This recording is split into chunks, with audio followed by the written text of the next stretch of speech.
Hello guys, may re-repair pala tayo ngayon na speaker. Matagal na ito naka-stock. Ayan, kung makita nyo, lumang-luma na pero pagaganahin pa rin natin guys. Ang nagsisira naman nito guys, yung ampli nya, stock na talaga. Ayan, kita nyo, puro kalawang na so wala na siyang power, walang supply. Kaya ang ginawa ko guys, binili ako siya ng bago. Ayan, tapos ito guys yung binili kong bago, pampalit dito sa natin, pampalit natin ito sa speaker. Yan yung makikita nyo guys. Ayan, so tara, samahan nyo ako, ganahin natin to.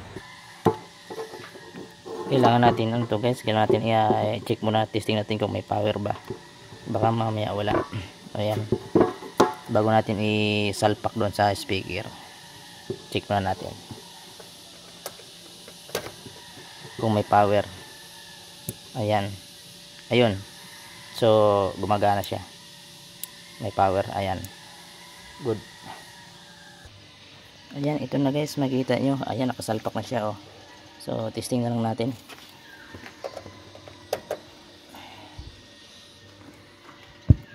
Ayun, the Bluetooth device is ready to pair. ayun guys, narinig nyo naman siguro yung tunog.